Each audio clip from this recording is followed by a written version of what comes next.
নবী সাল্লাল্লাহু আলাইহি সাল্লাম আবু তালেবকে কালেমা পড়াবার জন্য কি পরিমাণ কাঁদছে, চেষ্টা করছে। শেষ মুহূর্তে বলছে, চাচা চাচা কালেমাটা পড়েন না চাচা। বলছে না, মানুষের কাছে বেইজ্জতি হব, পড়বো না, মানুষ লজ্জা দিবে।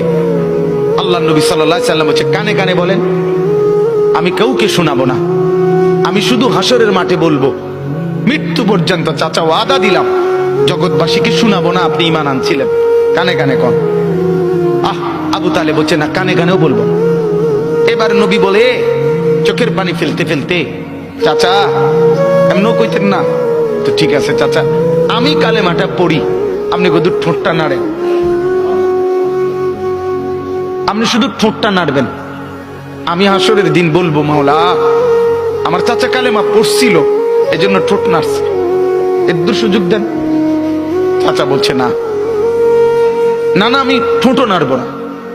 আল্লাহ নবী তখন অঝরে কাঁদতেছিলেন আর চোখের পানি ফেলে বললেন, চাচা আপনি জাহান্নামের আগুনে জ্বলবেন, আমি সইব কেমন? আবু তালেব নাফরমান তখন কি বলছে জানেন? আন্নারু খায়রুম মিনাল আর।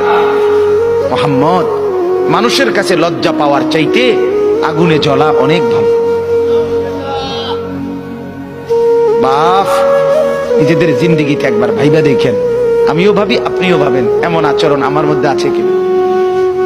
3 দিন ধরে যে বাড়িতে মেয়ের বিয়েতে, ছেলের বিয়েতে যে ডেকসেট বাজাইলেন, কারে খুশি করার জন্য?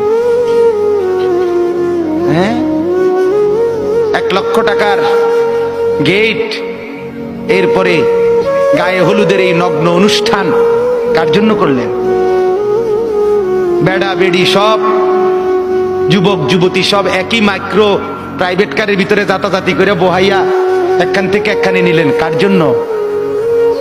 পুরা প্যান্ডেলের ভিতরে একসাথে বেড়া বেড়ি একত্রে খায়, নাচে, গায়, ফুর্তি করে, কার জন্য? শুধু সমাজ, সোসাইটি, পরিবেশ, সোসাইটি মেনটেন করছেন, সমাজ মেনটেন করছেন। ছেলেরা চাইছে, মেয়েরা চাইছে, বাচ্চারা চাইছে, এতে হেতে চাইছে, তো মালিক তিনি কি চাইছিল? ওনার কথা মনে হয় নাই? রাসূল সাল্লাল্লাহু আলাইহি সাল্লাম তার কথা মনে হয় নাই? বলেন, কিয়ামতের দিন নবী সাল্লাল্লাহু আলাইহি ওয়াসাল্লামের কাছে কোরআনে আছে, ফাকাইফা ইযা জিনা মিন কুল্লি উম্মাতিন বিশাহীদ ওয়া জিনা বিকা আলা হাউলা'i শাহীদা। নবীকে বলছে আল্লাহ, বন্ধু আপনার উম্মতের প্রত্যেকের আমলনামা আমি আপনার হাতে দেখাবো, আপনার হাতে, আপনার সামনে পেশ করব, আপনি দেখে কথা বলবেন আমার কাছে। সুপারিশ আপনি কইরেন, মানা নাই, কিন্তু আপনি দেখে করবেন।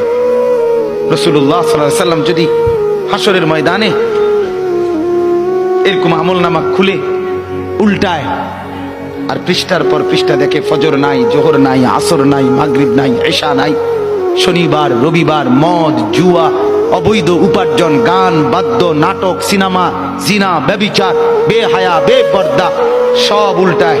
আল্লাহ নবী সাল্লাল্লাহু আলাইহি সাল্লাম তখন বলবে, উম্মত কি এটা?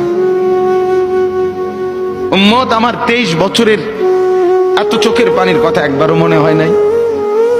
কি আনছো এটা আমারে?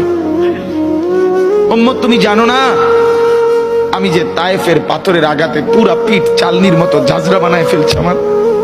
শোনো নাই তুমি? আমারে যে উহুদের ময়দানে দান দান শহীদ করে রক্তাক্ত করছে, তুমি শোনো নাই? আমি যে 14 দিন পেটে ক্ষুধার তাড়নায় পাথর বাঁধছিলাম, উম্মত তোমার মনে নাই? একবারও শোনো নাই আমার ক্ষুধার কষ্ট, আমার পিঠের ব্যথা, আমার দাঁতের ব্যথা, আমার কাঁধে 2টা কড়া ঢুকে গেছে? উম্মত, আমার ঘরে 3 মাস আল্লাহর নবীর স্ত্রী আয়েশা বলছে, আল্লাহর কসম উম্মত, নবীর স্ত্রী বলছে 3 মাস 3টা চাঁদ উঠছে ডুবছে, রাআইনা হিলালান সুম্মা হিলালান সুম্মা হিলালান, 3 চাঁদ 3 মাসে নবীর 9 জন বিবির কারো ঘরে আম্মা জান আয়েশা বলে 1 ফোঁটা চুলায় আগুন জ্বলে নাই। মা আওকাদাত ফি আবিয়াতে রাসূলিল্লাহ নারুন, নবীর একজন বিবির ঘরেও আগুন জ্বলে নাই। আল্লাহ নবীর স্ত্রী আয়েশা একদিন বলছিল নবীকে, পিঠে হাত বুলাইয়া, ইয়া রাসূলুল্লাহ, স্বামী আপনার পিঠ ছিদ্র ছিদ্র কেন? পুরা পিঠ চালনির মতো ছিদ্র ছিদ্র কেন? আপনার কি ছোটবেলায় বসন্ত রোগ হয়েছিল, গোটা হয়েছিল। আল্লাহর নবী চোখের পানি ফেলে বলছে, আয়েশা তুমি জানো না আমার এই পবিত্র দেহে তো কোনোদিন মশাও বসে না, মাছিও বসে না, পোকা বসবে কেমনে?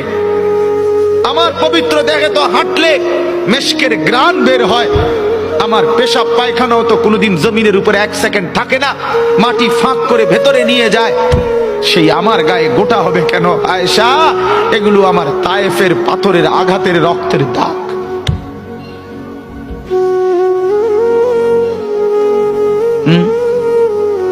হলো না বাপ? কিছুই মনে হলো না?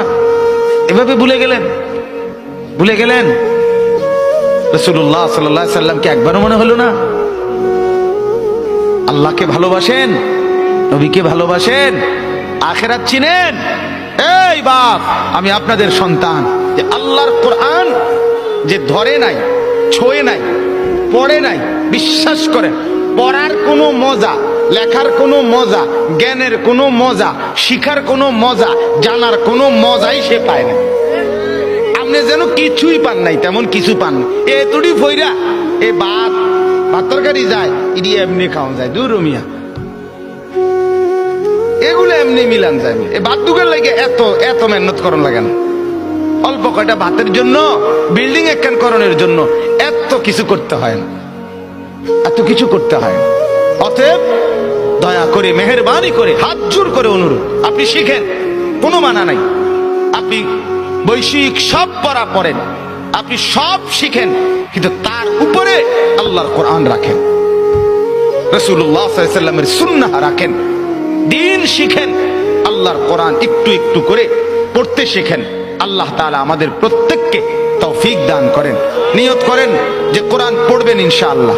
বলেন ইনশাআল্লাহ, বলেন জোরে সোরে বলেন ইনশাআল্লাহ। আল্লাহ তৌফিক দান করেন। একজন যুবক, আমার বাপ, আবারও বলছি, আবারও অনুরোধ করছি, জীবন শোনাটা, আল্লাহর কথা শোনাটা খামখেয়ালি বানাইয়েন না। ইডি হুজুররা কয় মাইতো নাই তান কইবই, আপনি আমি শুনলে শুনলাম, না শুনলে না, না না না, তা খামখেয়ালি না, খামখেয়ালি না। ও চিরেই আপনিও কবরে যাবেন, আমিও কবরে যাব, ঠিক কিনা বলেন না কেন? খুব দ্রুত। আল্লাহ তাআলা আমাদের প্রত্যেককে তৌফিক দান করেন।